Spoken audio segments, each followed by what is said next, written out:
In 2000, Edward Moses' diverse musical upbringing began to suddenly make a lot of sense as the whirlwinds of albums his parents had had at home merged with his sudden discovery of hip-hop and slam poetry, all in a single summer.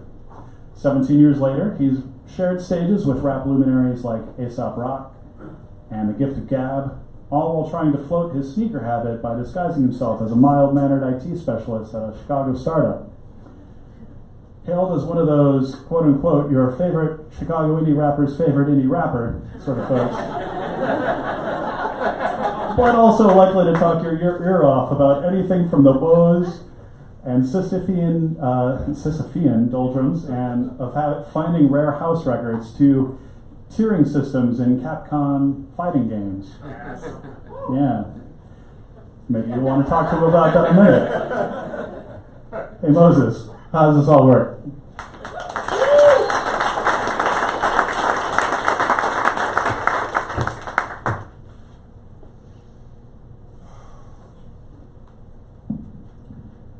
It's rather difficult when everything that your parents have raised you to be as a young black man, to be well-spoken and otherwise, presents you effectively as a young white man according to your resume. You're Edward Moses. Yes, since 1984. Over and over again, I found myself really proud that by the time I was 17 years old, I'd really moved past the fact that the first computer I'd ever built caught fire in one of my parents' rooms, onto the fact that I was effectively able to walk into an IT environment and say, what's wrong? I can probably fix it. But today I had a different problem. At the University of Illinois Urbana-Champaign, you would never expect that such a liberal institution full of 51,000 people would be full of assholes. And I was asked this question approximately 6 times as I had been offered a job over the phone. My salad days had ended as my parents had told me from, we don't want you to get a job, we want you to focus on your studies, to my mom saying, you need to get a job.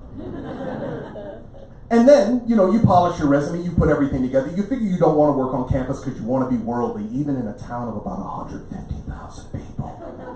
And so you start passing your resume around to people, and nobody calls back. But finally, somebody takes a look at the fact that you can do pretty much everything A to B as every other student person that they've hired, and you don't have any spelling mistakes on your resume. Fuck yeah. So they give you a call back, and the boss seems charming. He's asking you over the phone exactly what you're about, and then you remember that whole thing your parents taught you about code switching, which is something that every single black teenager has been taught, start to finish, over and over again. You talk to your friends, you speak to adults.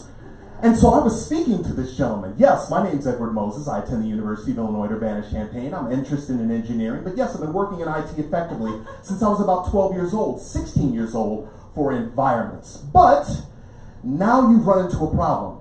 You're Edward Moses? Yes, I'm Edward Moses. You sure? Yes. Can we see some ID? Yes, here's the ID. And then somebody comes out and tells you, we're sorry to let you know, but the position has been filled. And the person they hire 2 weeks later gets fired for stealing. Thank you.